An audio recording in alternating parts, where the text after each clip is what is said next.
अपना ध्यान देश की तरक्की पर लगाइए, देश को आगे बढ़ाने पर लगाइए। बेटी बेटी होती है, हिंदू की हो, मुसलमान की हो, सिख की हो, ईसाई की हो, उसकी इज्जत के साथ खिलवाड़ मत कीजिए, गुंडागर्दी मत कीजिए। आप तय करने वाले कोई नहीं होते। कौन क्या पहनेगा, कौन क्या खाएगा, कौन क्या कैसे रहेगा।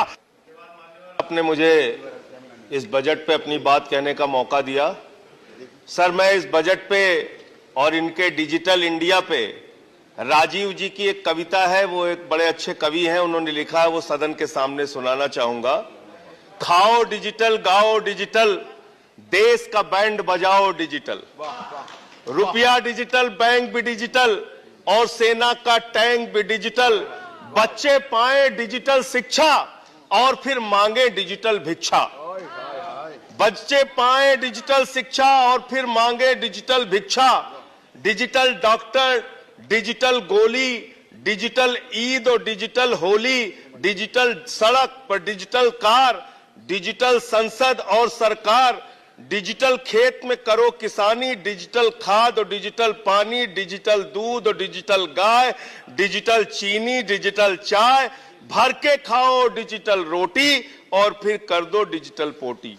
ये इस बजट के बारे में एक कवि की प्रतिक्रिया है मान्यवर। और जो इस सरकार के दावे हैं, अब उस पर थोड़ी बात कर लेते हैं मान्यवर। इन्होंने कहा है कि 60 लाख नौकरियां देंगे।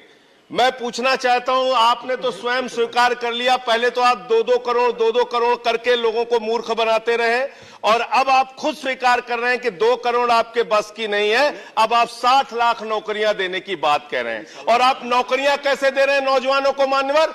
35,000 रेलवे भर्ती के लिए 1 करोड़ नौजवानों ने उसमें फॉर्म भरा और उसके बाद जब उसका परिणाम आता है उसमें घोटाला और गड़बड़ी की जाती है। जब वो नौजवान सड़क पर नौकरी मांगने के लिए निकलते हैं, उनको लाठियों से पिटवाया जाता है प्रयागराज में, उनको पटना में लाठियों से पिटवाया जाता है। घर में घुस के लाठियों से पीट पीट के आप नौकरी दे रहे हैं, आंसू गैस के गोले छोड़ छोड़ के आप नौकरी दे रहे हैं। आप कर्मचारियों की बात इस बजट में कर लीजिए मान्यवर। जब कर्मचारियों की चर्चा होती है, पूरे देश के कर्मचारियों की एक ही मांग है, पुरानी पेंशन की बहाली की जाए, पुरानी पेंशन की बहाली की जाए। 40 दिन कोई सांसद और विधायक रह लेता है, पूरे जीवन भर उसको पेंशन मिलती है। 40 साल कोई कर्मचारी नौकरी करता है, उसकी पेंशन आपने खत्म कर दी। पेंशन तो छोड़िए, टैक्स के राहत की उम्मीद थी कर्मचारियों को, आपने इस बजट में वो भी नहीं दिया।